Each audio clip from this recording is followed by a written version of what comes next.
Hey everybody, happy weekend. It's been outside. This is probably like our first real fall day, which is a blessing because it's been so hot. Anyway, I just wanted to talk today and just kind of make a real video. Not that I make fake videos, but just want to talk about a couple topics that kind of go together, and that's suffering and surrender. And they're both things that are very challenging for us. Suffering, it's tough for us to endure. We fight it. Boy, do we fight it.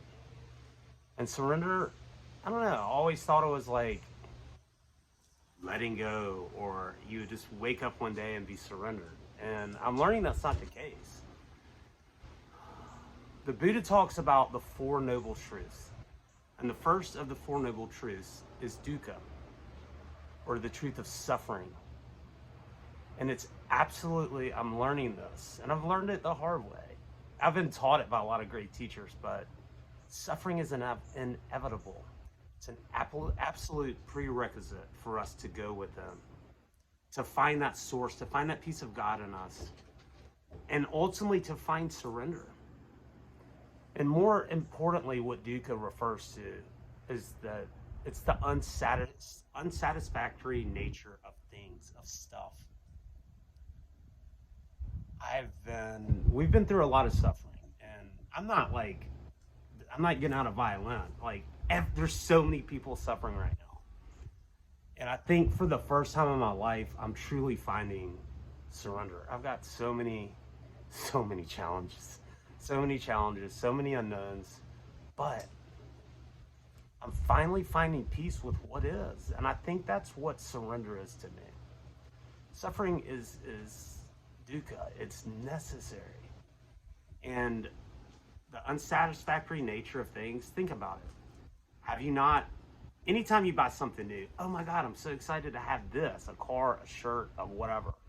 How does it feel 2 months later? Does it still bring that much joy? No. And I think it's part of that build up. And after a short period of time, the luster wears off. And what? We want more. That's what people are constantly ordering shit on Amazon and whatever. We're trying to fill a need. And stuff's important, but it's really attachment to things that holds us back in life. We've had to go without a lot. And I am so blessed I've found my peace. My problem that I'm working through and learning to surrender is when it impacts my kids. And I know that it's happening for a reason, and I'm doing absolutely everything I can do on a daily basis. I'm fighting hard. But to let your kids down, that's different. I'm at a place in life. There's a great movie on Netflix called Minimalism, and these guys had big power jobs, were miserable, quit them, and go around the country talking about living minimalistically. And I'm not saying I want to give everything away, but I'm just so unattached to things anymore. And attachments are what keep us from God. Whether it's attachments to people, stuff, our relationships, our titles, all these things that we feel make us really don't make us. And, I guess what I'm learning through surrender, it's just life is a curriculum. I know that I believe very strongly in the power of the mind, the power of our thoughts. And I know that I've brought a lot of these on myself with thinking. It's a tough cycle to break. But I'm learning too that as long as I'm pushing something away, that it's still got me. If I'm resisting a situation, I'm not present. And that, Eckhart Tolle is a great teacher of mine, and Ram Dass and Wayne Dyer. A lot of these people have taught me this stuff. Please check them out if you haven't, if you're interested. It's when we're attached to things, it keeps us from being present. And life is about taking the curriculum ultimately. Things are going to happen. What happens is just phenomena. Whether it's the way someone acts, or something good that happens to you, or something bad that happens to you. It's all phenomena. This is our curriculum of life. We're here to take the course. We don't get to pick the rules. We want things to be perfect all the time. We want to maximize the highs in life and minimize our lows. And we have to learn to be okay with what is. That's the starting point. That's where surrender is. I may not have a lot right now. I may have a lot of challenges. But you know what? That's what's happening right now. And this is part of my story. I still don't know what I'm here to do. But I can tell you I'm still here and I have something more to do. And it's these lessons that I'm learning, that I'm going through, the suffering. You can only suffer so much.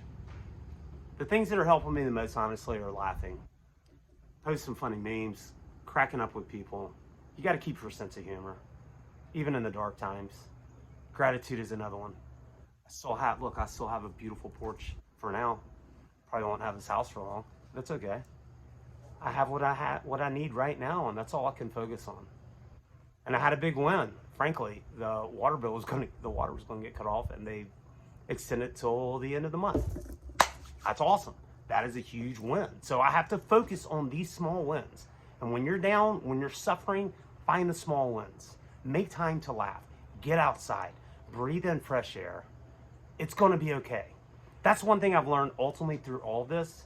No matter how dark things get, no matter how hopeless your situation may be, you're going to make it.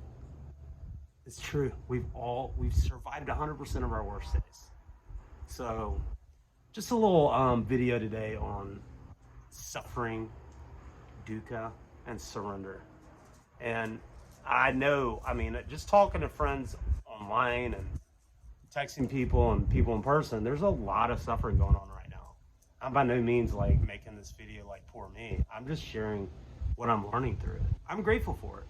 And they say that when you realize that suffering becomes grace, it just changes your life. And I'm starting to see that. I can't control what's happening. I can only keep doing what I'm doing. I'm working hard. I'm finding a way for now and thinking positively. And that's all we can do. That and laugh and be grateful. So happy weekend, everybody. Get outside, enjoy your weather, unless it's already cold where you are. And as always, have a happy now, because you can't be happy yesterday and you can't be happy tomorrow. Best day ever. Thanks, everybody.